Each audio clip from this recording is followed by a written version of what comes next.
Assalamualaikum warahmatullahi wabarakatuh. Perkenalkan, nama saya Muhammad Farid Firmansyah. Saya dari kelas C, Ilmu Al-Quran dan Tafsir, Fakultas Syariah, UIN Maulana Malik Ibrahim Malang. Pada kesempatan yang berbahagia pada sore hari ini, saya akan menceritakan mengenai sejarah peradaban Islam pada masa Nabi Muhammad di Madinah.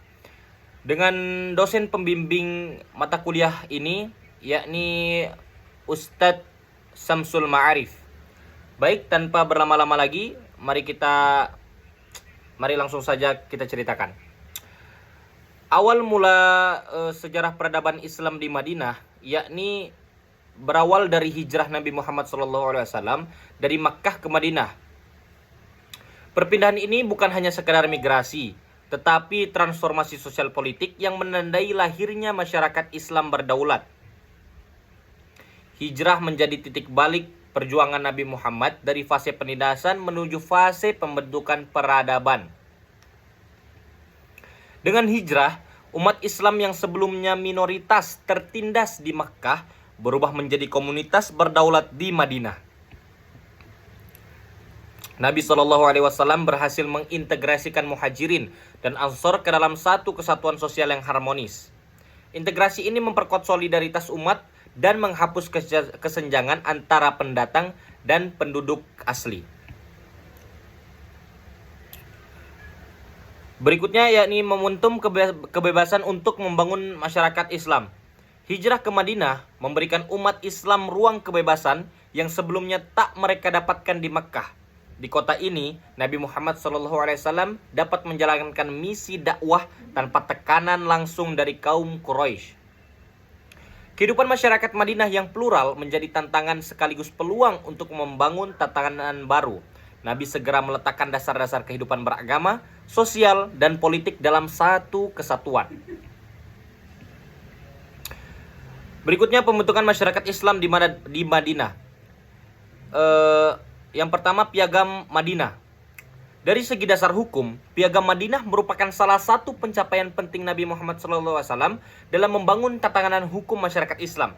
Piagam ini berfungsi sebagai konstitusi pertama di dunia yang mengatur kehidupan umat dengan prinsip keadilan dan kesetaraan.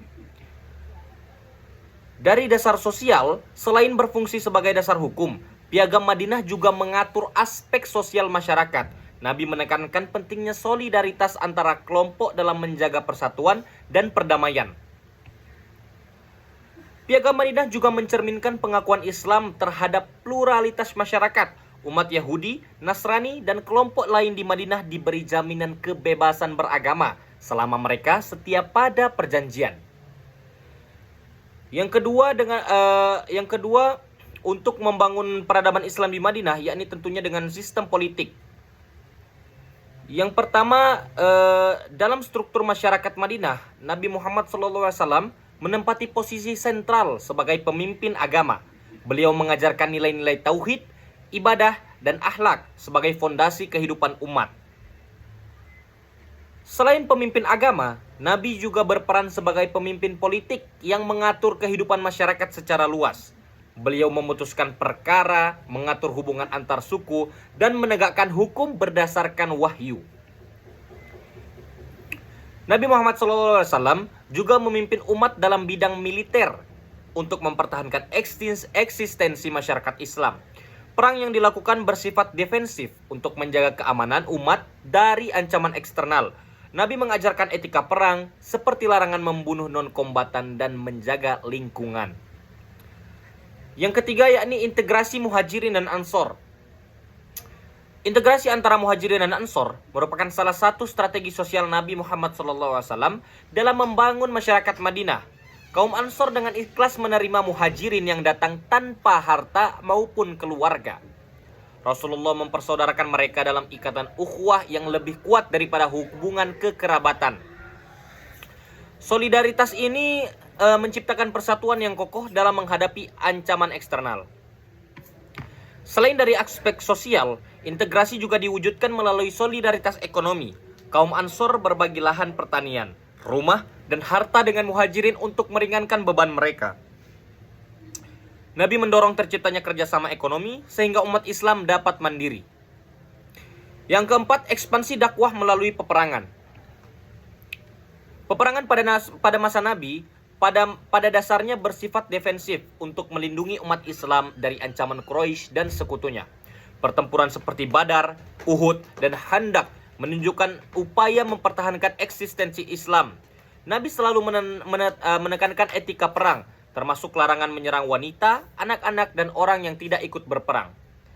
Selain perang, Rasulullah juga menggunakan strategi perjanjian dalam memperluas dakwah. Contohnya adalah perjanjian Hudaybiyah, yang dimana menjadi titik balik perkembangan Islam. Meski awalnya terlihat merugikan, perjanjian tersebut memberi ruang bagi umat Islam untuk berdakwah dengan aman. Selanjutnya, secara diplomasi Rasulullah juga tampak dalam hubungan dengan berbagai suku dan bahkan kerajaan di luar Madinah. Nabi mengirim surat dakwah kepada penguasa besar seperti Kaisar Romawi dan Raja Persia.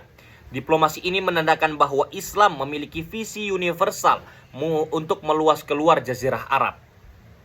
Baik, yang keempat yakni dampak peradaban Islam pada masa Nabi. Salah satu dampak utama peradaban Islam pada masa Nabi adalah lahirnya syariat sebagai sistem hukum. Syariat mengatur hubungan antara manusia dengan Allah serta hubungan antar sesama manusia dalam kehidupan bermasyarakat. Nabi menegakkan aturan ini secara bertahap agar mudah diterima umat. Selain aspek hukum, peradaban Islam pada masa Nabi juga menekankan nilai ukhuwah atau persaudaraan. Umat Islam ditanamkan untuk saling membantu dan menjaga solidaritas, baik antara muhajirin dan ansor maupun dengan komunitas lain. Sedangkan dalam bidang politik, Nabi Muhammad SAW mewariskan teladan kepemimpinan yang adil. Beliau menegakkan hukum tanpa pandang bulu dan selalu mengedepankan musyawarah dalam mengambil keputusan. Prinsip kepemimpinan ini menjadi dasar politik Islam yang menekankan tanggung jawab dan keadilan. Kepemimpinan Nabi Muhammad SAW menjadi model utama bagi Khulafaur Rasyidin dalam membangun pemerintahan Islam setelah beliau wafat. Abu Bakar, Umar, Utsman, dan Ali mencontoh keteladanan beliau dalam keadilan, musyawarah, dan pelayanan kepada umat. Hal ini menunjukkan kesinambungan peradaban Islam dari masa Nabi ke masa sahabat. Konsep keadilan yang dibawa Nabi Muhammad SAW menjadi dasar peradaban Islam. Keadilan ditegakkan tanpa memandang suku, status atau agama, sebagaimana tercermin dalam Piagam Madinah.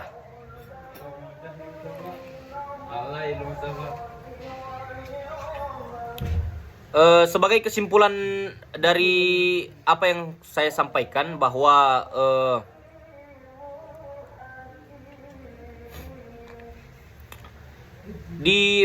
pada masa Nabi berdakwah di Madinah, Nabi berhasil membangun sistem sosial, hukum, dan politik yang berpijak pada nilai keadilan, persaudaraan, serta toleransi antar umat. Dengan demikian, periode kepemimpinan Nabi tidak hanya menandai kebangkitan agama Islam, tetapi juga melahirkan dasar peradaban universal yang memadukan nilai ilahiyah dan kemanusiaan. Baik, mungkin itu saja yang dapat kami sampaikan. Kurang lebihnya saya mohon maaf. Wassalamualaikum warahmatullahi wabarakatuh.